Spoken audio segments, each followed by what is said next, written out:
सुबह सुबह हम पेशेंट को प्री ऑपरेटिव एरिया में शिफ्ट करते हैं। वहाँ पे एनेस्थीसिया डॉक्टर फिर से जांच करने के बाद पेशेंट को ओटी के अंदर हम शिफ्ट कर सकते हैं। तो वहाँ पे क्या होता है, जैसे कि हमने पेशेंट को अंदर शिफ्ट किया है तो हमारा पेशेंट में एक ट्यूमर था जो दिखने में हाई ग्रेड लग रहा था, और वो bang on the motor cortex ही था। लेफ्ट साइड में ज़्यादा था राइट साइड से। तो हमारा प्लानिंग था हम नेविगेशन गाइडेड बायोप्सी करेंगे, क्योंकि एक्सिशन करने पे बहुत ज़्यादा वीकनेस डेवलप होने का चांसेस ज़्यादा था। तो नेविगेशन करने के लिए ये नेविगेशन मशीन में हमने जो है एमआरआई लोड किया है। आप देख सकते हैं यहाँ पे 3D स्ट्रक्चर हमको दिखता है, एग्जैक्टली ट्यूमर कहाँ पे है ब्रेन में वो देख सकते हैं, और बेसिकली हमको नेविगेट करता है कि ट्यूमर कहाँ पे है, हम एग्जैक्टली वहाँ पे जाके सैंपल ले सकते हैं। जब हमारा फ्रोजन सेक्शन रिपोर्ट आया कि ग्लायोमा, उसके बाद जो है हम कॉन्फर्मेटरी सैंपल रेडी करके सेपरेट करके रखे हैं और उनको हमने क्लोज किया है। यहाँ पे क्या होता है, जब भी फाइनल डायग्नोसिस आएगा हम फर्दर ट्रीटमेंट उससे प्रोसीड कर सकते हैं। तो जब मैंने पहली बार 2.5 साल पहले नेविगेशन बायोप्सी के लिए आया था, उससे मैंने एक बहुत ही इंपॉर्टेंट लेसन सीखा कोरिलेशन लाइफ का, जानेंगे इस वीडियो में।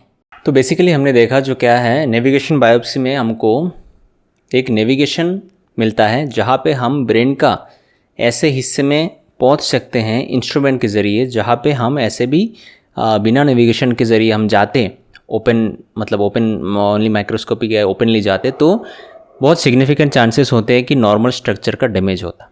ठीक है, इसलिए बहुत ही मिलीमीटर प्रिसिशन के साथ हम नेविगेशन गाइडेड डीप ट्यूमर में बायोप्सी लेते हैं, या तो ऐसे कंडीशन में जहाँ पे आपने देखा अभी कि मोटर कॉर्टेक्स के ऊपर बहुत ही सेंसिटिव पार्ट के ऊपर अगर ट्यूमर है और जो दिखने में हाई ग्रेड ट्यूमर भी लग रहा है, ठीक है, तो उस कंडीशंस में हमको बायोप्सी लेने का बहुत ही इंपॉर्टेंट रहता है, क्योंकि बायोप्सी लेने के बाद ही हमको पता चलेगा कि उसका एक्चुअल में डायग्नोसिस क्या है। अगर उसको एडजुवेंट थेरेपी चाहिए, रेडियोथेरेपी, केमोथेरेपी चाहिए, तो उसके बाद हम उसको प्रोवाइड कर सकते हैं, क्योंकि इस कंडीशन में टोटल एक्सिशन या तो एक्सिशन करना ट्यूमर का बहुत ही रिस्की है। अभी जो मैं बात करूंगा वो है, मैंने पहली बार जो नेविगेशन बायोप्सी के लिए असिस्ट करने के लिए गया था वो था 2.5 साल पहले, 2.5 years।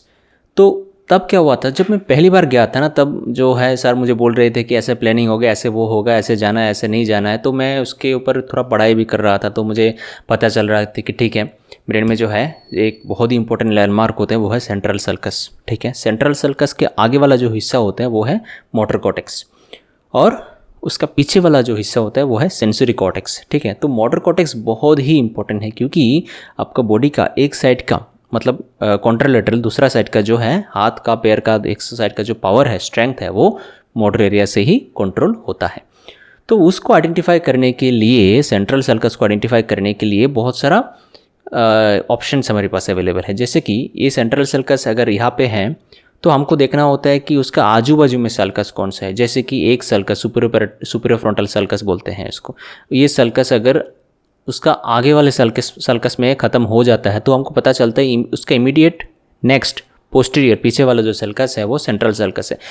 मैं सिंपली आपको वही बोलना चाहता हूँ, सेंट्रल सल्कस का जो आइडेंटिफिकेशन है, मेरा दिमाग में वही स्ट्राइक किया था। सेंट्रल सल्कस का आइडेंटिफिकेशन उसका कैरेक्टरिस्टिक्स के ऊपर कम है और उसके रिलेशंस के ऊपर ज़्यादा है। मतलब उसका बाजू वाला सल्कस कैसा जा रहा है, उसका आगे वाला कहाँ पे ख़त्म हो रहा है, पीछे वाला कहाँ पे ख़त्म हो रहा है, उसके हिसाब से हम डिसाइड करते हैं कि सेंट्रल सल्कस जो है, जो बीच वाला जो है, वो ही सेंट्रल सल्कस है।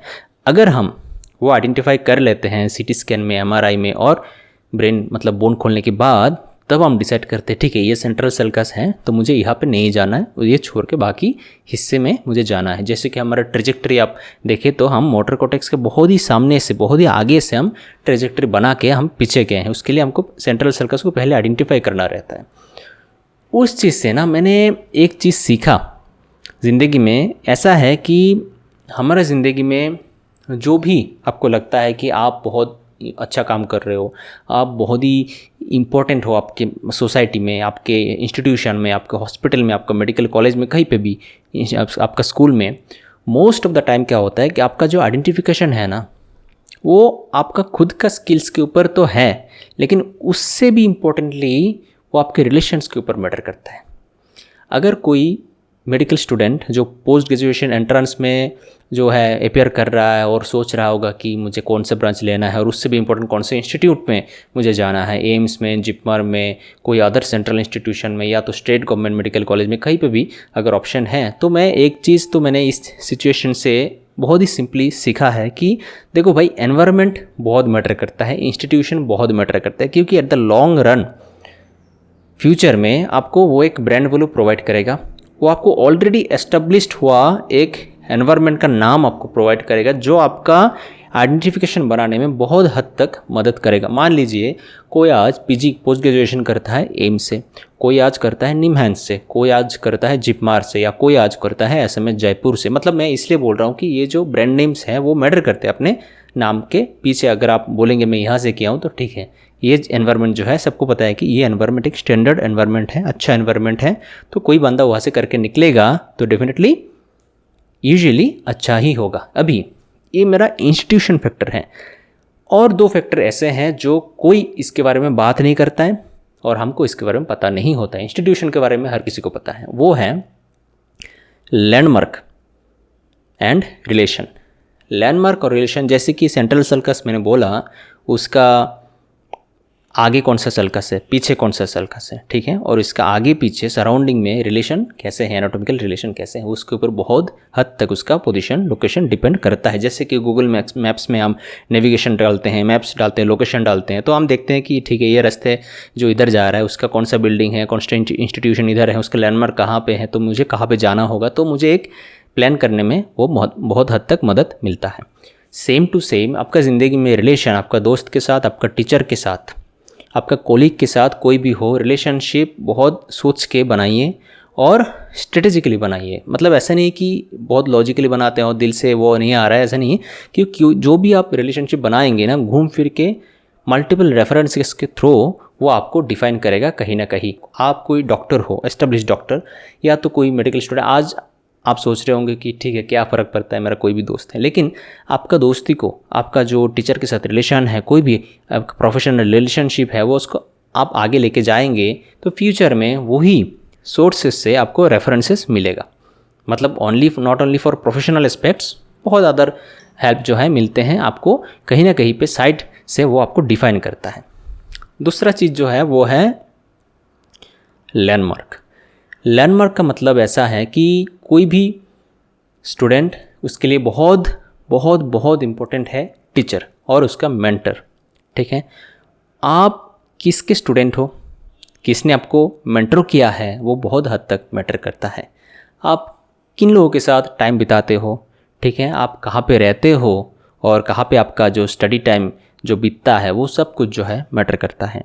तो नॉट ओनली अगर आप अच्छा इंस्टीट्यूशन में पोस्ट ग्रेजुएशन कर रहे हो, जैसे कि अगर आप एम्स में कर रहे हो, वो बहुत हद तक आपका ब्रांड वैल्यू जो है वो मैटर करेगा फ्यूचर में। लेकिन एम्स में या कोई भी मेडिकल कॉलेज में आपका रिलेशन और आपका लैंडमार्क, आप कैसे काम कर रहे हो, कैसे अपने आप को डिफाइन करते जा रहे हो लोगों के मुंह में, लोगों के दिमाग में, वो बहुत हद तक मदद करेगा आपका फ्यूचर में आप करियर एस्टेब्लिश करने में। मैं ये बात बोल रहा हूँ इस बेसिस पे नहीं कि मैंने अपना करियर ऑलरेडी एस्टेब्लिश कर दिया है। तो मेरा ऐसा मानना है कि जैसे कि मेरा ये समझ में आ गया था कि ठीक है ऐसा एक बेसिक प्रिंसिपल है, मैं ऐसे इसको कोरिलेट कर सकता हूँ, देख सकता हूँ, इसलिए मैंने सेम चीज़ को आप लोगों के साथ शेयर किया है। अगर आपको मेरा ये इंटरेस्टिंग फैक्ट्स और कोरिलेशन अच्छा लगा तो वीडियो को लाइक करिए, शेयर करिए और चैनल को सब्सक्राइब ज़रूर कर दीजिए। अच्छे रहिए, खुश रहिए, सेफ रहिए और हेल्दी रहिए। मिलते हैं अगली वीडियो में बहुत जल्द, तब तक के लिए बाय बाय।